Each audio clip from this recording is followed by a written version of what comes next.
bisa dijadikan sebuah pelampiasan emosi gitu. Namun secara non emosional itu belum tentu, tapi bisa saja menjadi sebuah penghasilan apabila diolah dengan baik seperti itu. Menguntungkan karena bisa kalau misalkan lagi sebel, lagi kesel bisa main TikTok gitu. Lumayan karena kan itu cuma buat main-main aja sih, nggak untuk ke profit gitu. Jadi lebih ke kalau misalkan kita lagi ada waktu luang baru main, tapi itu juga nggak sering gitu. Menurut saya menguntungkan karena bisa untuk menghibur juga seru-seruan dengan teman, kayak menambah kegiatan gitu di kala ada waktu kosong atau sedang gabut gitu. Kalau suasana hati lagi nggak enak kayaknya menguntungkan, tapi ya nggak ada positifnya sih, itu mah cuma buat hiburan aja.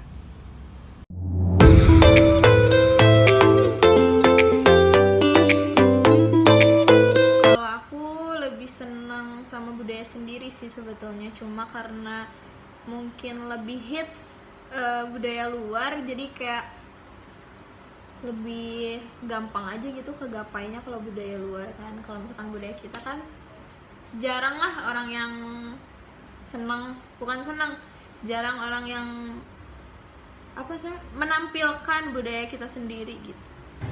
Kalau berbicara budaya, biasanya yang menarik itu adalah hal yang baru gitu. Dan budaya luar itu merupakan hal yang baru diterima di dalam budaya kita. Maka tak heran jika banyak orang lebih tertarik untuk ke budaya luar daripada budaya sendiri gitu. Karena budaya sendiri itu udah terlalu sering dialami dan bukan hal baru lagi seperti itu.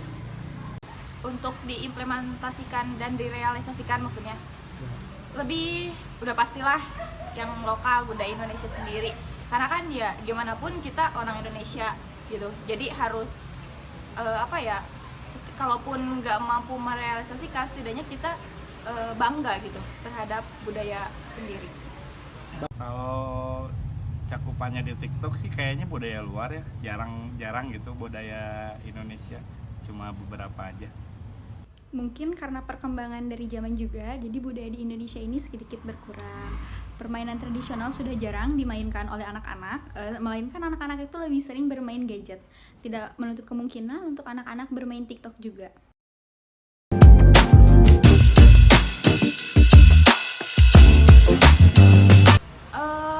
Lebih ke misalnya kita kuliah nih pakai baju batik gitu, ini kan salah satunya juga cinta budaya Indonesia. Contohnya gini, aku lebih suka lihat lagu-lagu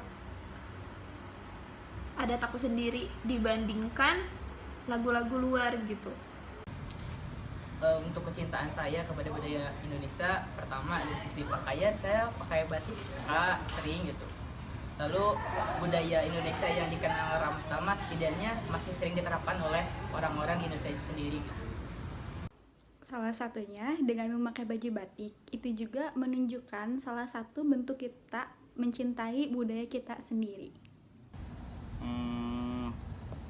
Dengan mempelajari budaya-budayanya mungkin.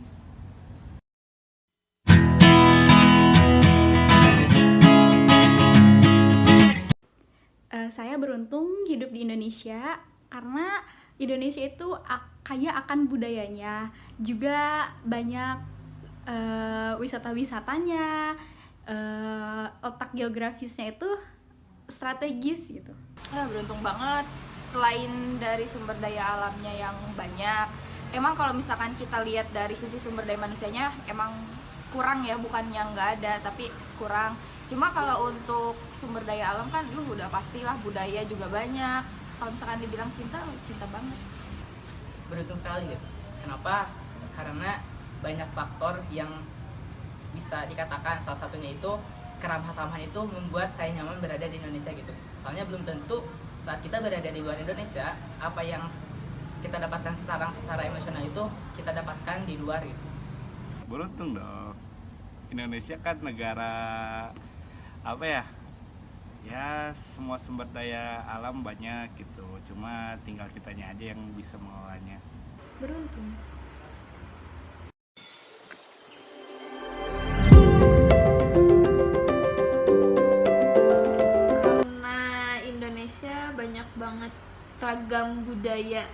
kulturnya, jadi kayak menarik aja gitu. Karena Indonesia itu adalah tanah air kita gitu. Aku tuh pernah dapet salah satu motivasi dari guru pas waktu sekolah.